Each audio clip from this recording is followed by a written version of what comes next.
Assalamualaikum warahmatullahi wabarakatuh. Perkenalkan, nama saya Indika Cici Evilia. Di sini saya akan memaparkan hasil analisis saya tentang mengapa sih Starbucks hanya memiliki sedikit peminat di Australia dibandingkan di negara lain. Nah, siapa sih yang kenal Starbucks, apalagi di kalangan anak muda? Brand kopi global yang sudah hits di dunia, bahkan hadir lebih dari di 80 negara. Nah, Starbucks tidak hanya menjual kopi, tetapi juga menjual vibes yang sangat cozy, yang sangat hangat, nyaman, dan bikin orang yang berada di dalamnya betah. Starbucks juga memiliki banyak beragam pilihan menunya. Nah, tapi kalau ngomongin Starbucks di Australia, justru sungguh berbeda. Per Maret 2024, Starbucks cuma memiliki 69 outlet di Australia, di seluruh Australia.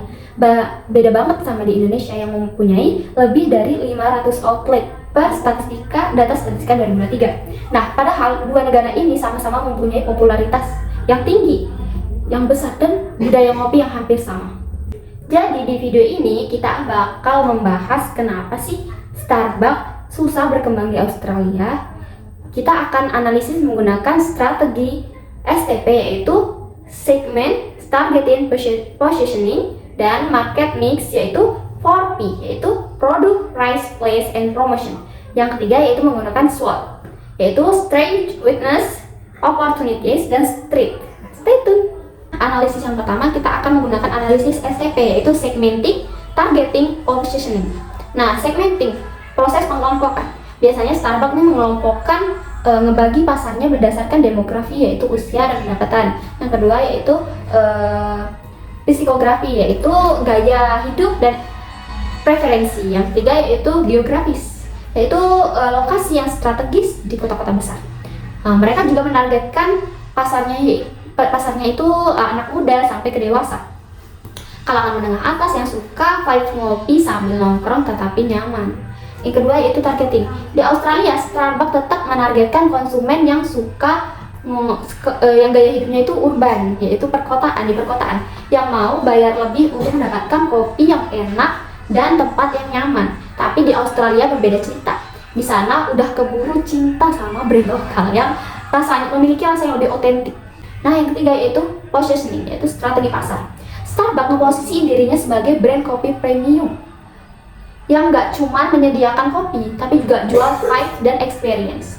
Mereka pengen dikenal sebagai tempat nongkrong yang nyaman buat ketemu teman, bekerja, dan belajar. Tetapi di Australia posisi ini sangat keteteran karena beda kopi lokal di sana, budaya kopi lokal di sana lebih kuat dengan cara yang otentik dan unik. Nah, untuk analisis yang kedua yaitu menggunakan marketing mix, yaitu 4P, yaitu Product, Price, Place, and Promotion. Yang pertama yaitu produk. Apa aja sih produk dari Starbucks ini? Apakah dia cuma menyediakan kopi? No, Starbucks menyediakan kopi, teh, makanan ringan, merchandise. Nah, kadang juga Starbucks ini berkolaborasi dengan brand kopi lokal seperti yang ada di Jambi. Nah, tapi berbeda dengan yang di Australia. Yang di Australia ini gaya ngopinya berbeda. Mereka lebih menyukai kopi yang strong seperti espresso, flat white. Jadi menu Starbucks ini kurang cacing sama selera kopi mereka. Nah, yang kedua itu price-nya. Kalau ngomongin Starbucks, pasti tahu lah ya, harganya yang cukup mahal. Nah, kenapa sih Starbucks menggunakan harga yang lebih tinggi? Karena mereka ini karena ini strategi mereka untuk supaya mereka tuh dikenal dengan brand kopi yang premium dan sangat eksklusif. Nah, sedangkan di Australia banyak brand kopi lokal yang harganya lebih murah dan gak kalah enak dari Starbucks. Nah, jadi Starbucks kelihatannya gak worth it di mata konsumen Australia. Nah, yang ketiga itu ada place atau tempat. Biasanya Starbucks ini ada di pusat-pusat mall, tempat-tempat besar, tempat-tempat ramai, jadi gampang untuk dijangkau. Sedangkan di Australia, kedai lokal juga punya lokasi yang sangat strategis, malah kadang tempat yang lebih hidden gem dibandingkan dengan Starbucks. Juga kopi kedai lokal ini punya kesan yang unik yang bikin pelanggan betah. Yang keempat yaitu promotion atau promosi.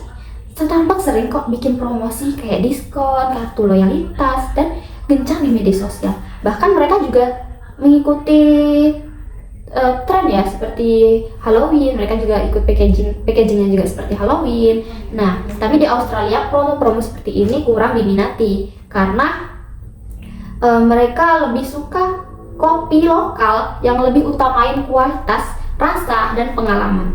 Nah, orang-orang di sana tuh lebih suka yang autentik daripada mengikuti tren. Analisis yang ketiga, kita akan menggunakan analisis SWOT, yaitu strength, weakness, opportunities, dan threat. Strength, kekuatan. Apa sih yang membuat Starbucks ini kuat atau terkenal gitu kan? Ya karena Starbucks ini udah mempunyai nama besar dan experience konsisten di mana-mana. Yang kedua yaitu produk yang inovatif, kreatif, dan kualitasnya terjaga. Yang ketiga, loyalitas pelanggan yang kuat lewat program membership dan aplikasi. Yang kedua yaitu weakness atau kelemahan. Apa sih kelemahan dari Starbucks? Yang pertama yang jelas ya, harganya mahal. Nah, terus kurang nyambungnya selera kopi lokal Australia yang lebih suka kopi asli dibandingkan hanya mengikut branding. Nah, yang ketiga yaitu sulitnya bersaing sama kopi lokal yang lebih connect dengan komunitas. Yang ketiga yaitu opportunities atau peluang.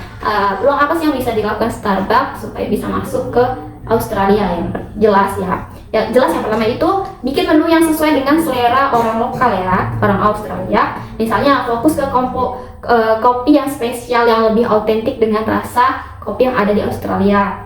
Yang kedua yaitu kolaborasi sama brand atau komunitas lokal buat menarik lebih banyak pelanggan.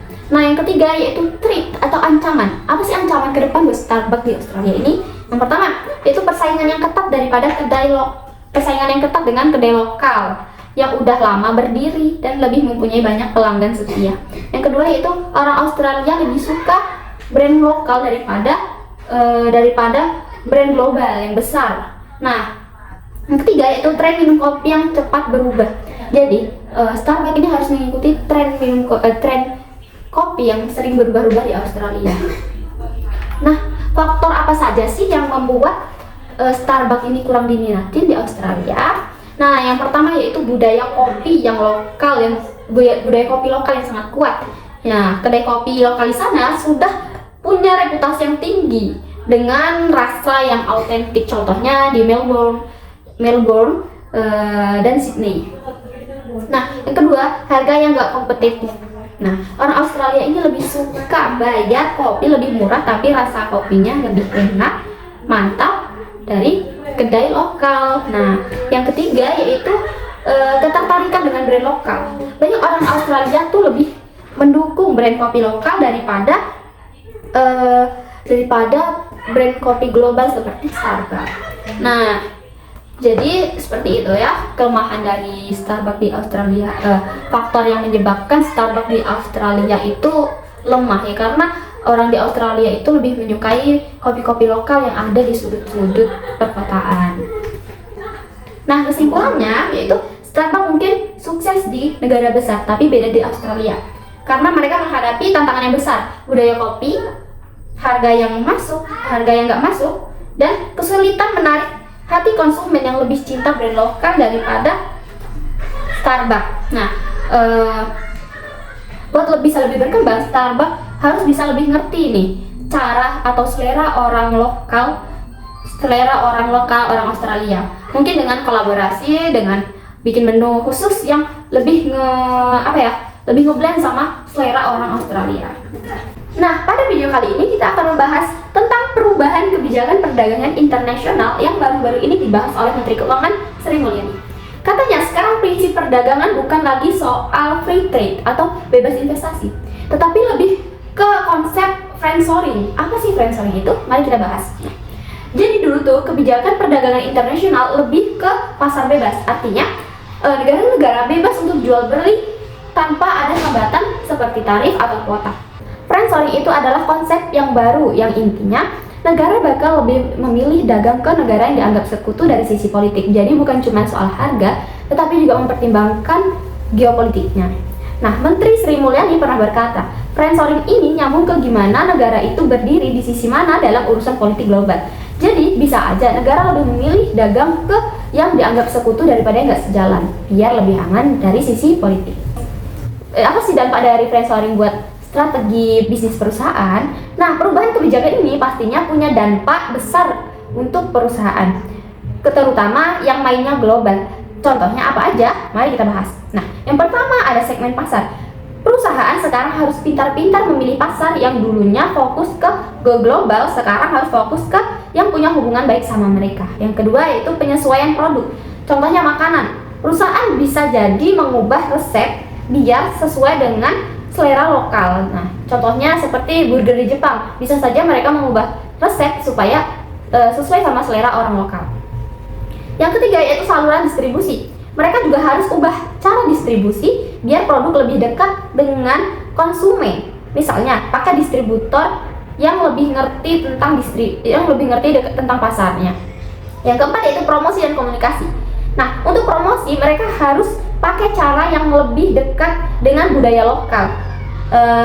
Contohnya seperti sewa atau membayar influencer yang relevan, atau harus pakai bahan lokal supaya lebih kenal dengan budaya lokal yang mereka jadikan sasaran buat distribusi. Nah, yang kelima yaitu kolaborasi strategi. Bekerja sama dengan perusahaan lokal dapat memberikan akses pengetahuan dan sumber daya yang diperlukan untuk sukses di pasar yang baru. Bagaimana sih perusahaan menanggapi perubahan kebijakan tersebut? Nah, yang pertama yaitu perusahaan menanggapi perubahan itu dengan cara update rencana bisnis. Perusahaan bisa update rencana bisnis mereka buat menyesuaikan dengan kondisi yang baru. Nah, ini termasuk seperti melihat pasar dan cari tahu negara mana sih yang tepat untuk dijadikan partner. Nah, seperti itu. Nah, yang kedua yaitu bangun hubungan baik dengan negara mitra.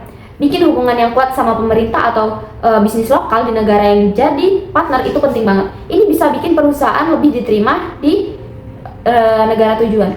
Nah, yang ketiga yaitu diversifikasi rantai pasokan. Perusahaan perlu mengubah rantai pasokan mereka biar nggak bergantung sama satu negara saja. Penting buat menghindari resiko yang nggak diinginkan. Yang keempat yaitu inovasi produk dan layanan. Nah, perusahaan harus kreatif dalam bikin produk yang sesuai sama selera dan kebutuhan pasar lokal. Nah, yang kelima yaitu menyesuaikan strategi pemasaran. Ubah cara perusahaan memasarkan produk biar lebih nyambung sama budaya lokal. Nah, jadi di sini intinya adaptasi itu sangat penting supaya perusahaan tetap bisa bersaing di tengah perubahan kebijakan yang ada. Nah, sekian penyampaian dari hasil analisis yang saya dapatkan. Lebih dan kurangnya saya mohon maaf. Saya akhiri. Wabillahi taufiq wal hidayah. Wassalamualaikum warahmatullahi wabarakatuh.